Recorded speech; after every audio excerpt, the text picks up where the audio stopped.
la última encuesta. Muy buenas noches y bienvenido, Federico. Gracias, Mávila. Encantado de acompañarte, a ustedes también, amigos, en este tramo electoral de Cuarto Poder. Así es, nos quedan solamente 3 semanas para que vayamos a las urnas. Tenemos el deber, la responsabilidad de elegir al próximo presidente de la República. Efectivamente, y para eso hay que estar siguiendo, por supuesto, las cifras, los sondeos, las encuestas, los simulacros, y ahora vamos a presentar para ustedes en exclusiva la última encuesta de CPI.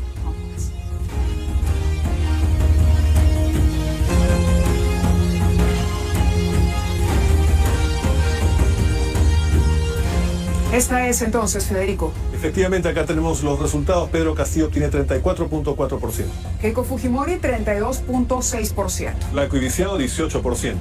Y los indecisos son el 15%. Esto es una encuesta, 14 de mayo, CPI en calidad de exclusiva para Cuarto Poder. Ahí tenemos las cifras. Vamos con el siguiente cuadro.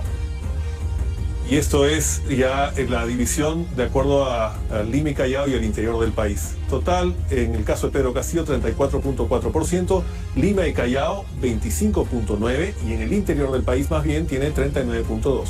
Vamos a revisar lo que sucede en el caso de Keiko Fujimori. Ya tiene 32.6% en el total.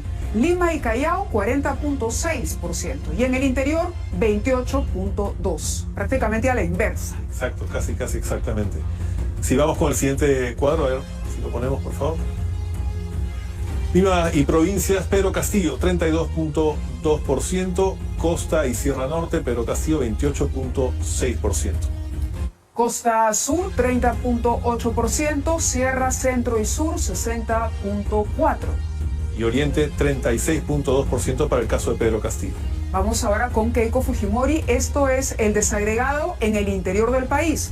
Es decir, Lima, pero Lima provincias, que tiene 37.6%, y Costa y Sierra Norte 36.4%. Costa Sur, Keiko Fujimori tiene 25.7%, en la Sierra, Centro y Sur 14.1%, y en el Oriente 34.4%. Ahí están más o menos empatados en el Oriente, y hay grandes diferencias, como ustedes pueden ver, en Sierra, Centro y Sur, y también en Costa y Sierra Norte.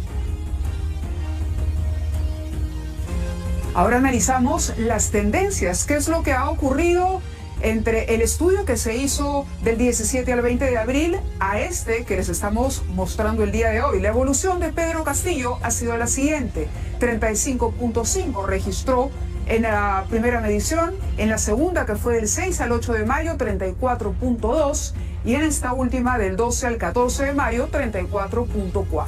Pero efectivamente, en las últimas 2 encuestas los candidatos casi no mueven las preferencias o proporciones, pero sí hay una subida de Keiko Fujimori de 23.1% el 17-20 de abril al 32.0% el 6 al 8 de mayo, y se mantiene casi igual en la última encuesta del 12 al 14 de mayo, que es la que presentamos acá, con 32.6%. Interesante lo que sucede a continuación. Fíjense con el voto nulo o viciado.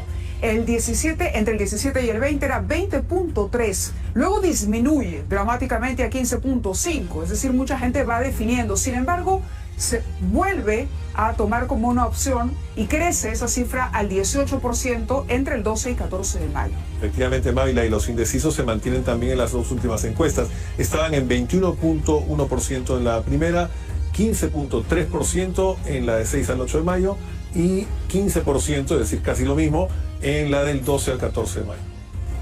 O sea, se mantienen los indecisos. Compartimos con ustedes la ficha técnica. Esta es de la encuesta de CPI. Más adelante vamos a conversar con su gerente general para conocer los detalles. Pero interesante la comparación que vamos a proponer a continuación. Sí, efectivamente, porque esta es la de CPI. Ahí terminamos con la ficha técnica. Una representatividad del 97.2% y un nivel de confianza del 95.5%. Pero acá tenemos para comparar también el cuadro de tendencias de las encuestas de Ipsos. Pedro Castillo empezó el 16 de abril con 42%, luego sube, gana un punto 43% a finales de abril y ahora, 14 de mayo, 40%. En el caso de Keiko Fujimori va del 31% al 34% para terminar en la última encuesta con el 37% en el caso de Ipsos. El voto blanco o viciado, 16% primero, baja a 13 y luego sube a 14. Es bastante similar, salvo puntos más, puntos menos, pero en cuanto a tendencias se parecen muchísimo. Sí, igual que el no precisa o indeciso le hemos llamado en el anterior, 11% el 16 de abril, 10% el 30 de abril y 9%, es decir, más o menos lo mismo, el 14 de mayo. Se mantienen, blanco, viciado y no precisa, se mantienen más o menos en el mismo rango las dos últimas encuestas.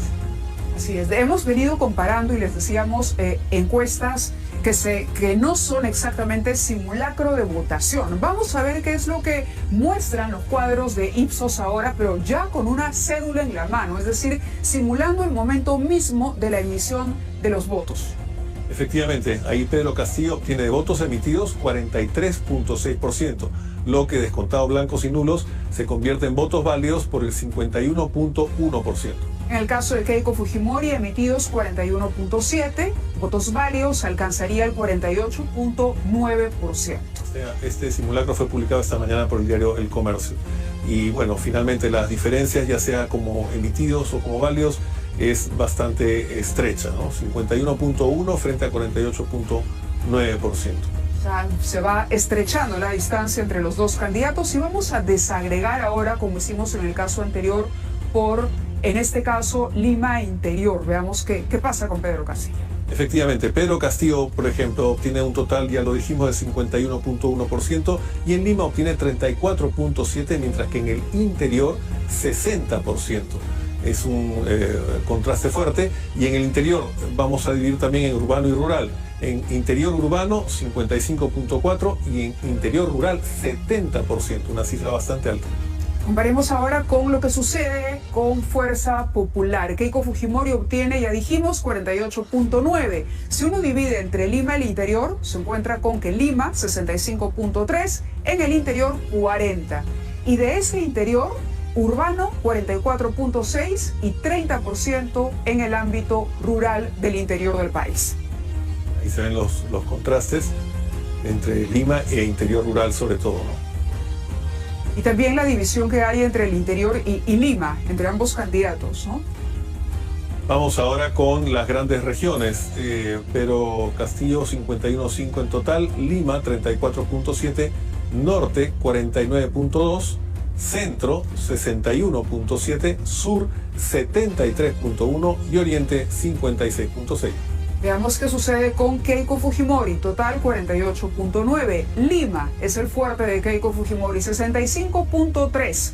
En el norte, 50.8. Aventaja, por poco, pero aventaja a Pedro Castillo. En el centro sí hay una diferencia favorable al otro candidato. Ella obtiene 38.3. En el sur, 26.9. Y en el oriente, 43.4. Tanto en el norte como en el oriente, Keiko Fujimori ha recuperado alguna diferencia que había, que era mayor antes, y eso es lo que ha explicado su mejora en las preferencias electorales, por lo menos de los encuestados. Sí, y podríamos preguntarnos, Federico, si es que la alianza o el respaldo que ha hecho explícito Alianza para el Progreso, que es un partido con mucha organización en el norte del país y con mucha militancia, también puede haber contribuido con esa recuperación en el norte que vemos en el cuadro. Vamos a ver la ficha técnica de este simulacro de Ipsos. Ahí la tenemos. 1.202 simulacros. Y el margen de error importante siempre, lo mostramos ahí. Bueno, estos son los datos y la metodología que decimos al tratarse de un simulacro es: la persona utiliza una cédula exactamente como se hará el día 6 de junio. Perfecto. Vamos ahora a conversar ahora de inmediato con el gerente general de CPI. Estamos hablando ya con Omar Castro, quien se encuentra enlazado con nosotros. Omar, muy buenas noches y gracias por atendernos a esta hora. No, gracias a usted. Buenas noches, Mávila. Buenas noches, Federico. Bueno, quisiéramos primero saber cuáles son las grandes diferencias entre lo que hemos presentado de Ipsos y la encuesta que ustedes han realizado y que la hemos publicado en exclusiva aquí en Cuarto Poder. Bueno, nosotros tenemos una metodología muy similar y las diferencias que estamos viendo son prácticamente las mismas entre una intención de voto y la del otro candidato, ¿no? Entre uno y otro candidato. Creo que cuando Ipsos hace un simulacro y a la vez hace una intención de voto, lo que está de alguna manera reafirmando es que voto escondido no hay, ¿no? O sea, un voto escondido en esta oportunidad no se logra ver porque no hay diferencia en los resultados sobre su simulacro y su intención de voto. En nuestro caso, en nuestra intención de voto, lo que sí se ve es que hay una disminución en el voto blanco, en el voto de indecisos, y hay un crecimiento leve en cada uno de los candidatos, mayor en esta oportunidad la candidata Keiko Fujimori, ¿no? Hay un crecimiento un poco mayor. Omar, yo tengo una pregunta sobre lo que ocurre con el voto nulo o viciado. Ahí sí vimos que en principio, entre la primera y la segunda medición reduce, pero últimamente, en las últimas 2 semanas, crece, gana unos 4 puntos. ¿Eso qué significa? ¿Que sería un bolsón todavía a conquistar?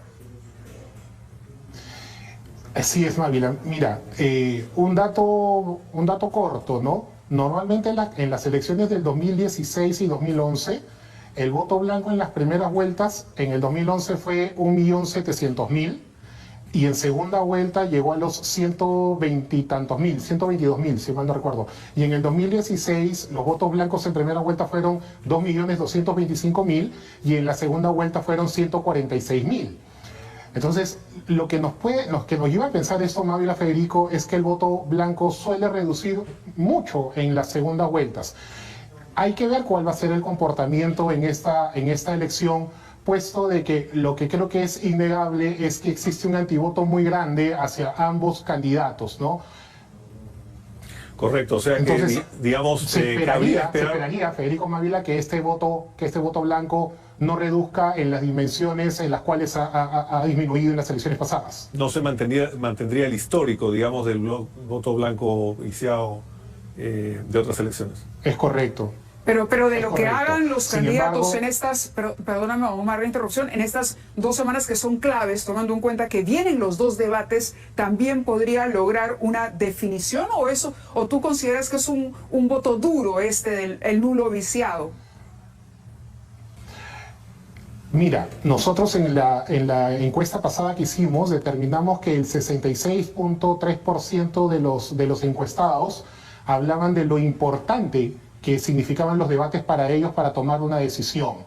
Entonces, es definitivo que el debate es, de alguna manera, para el voto blanco y viciado, decisivo a la hora de tomar o a la hora de definir su voto hacia alguno de los candidatos. La lucha de ambos candidatos está en ese voto blanco y viciado y, de alguna manera, también en ver si se puede captar el voto en un pequeño porcentaje del rival, ¿no? Del otro candidato. ¿Por qué?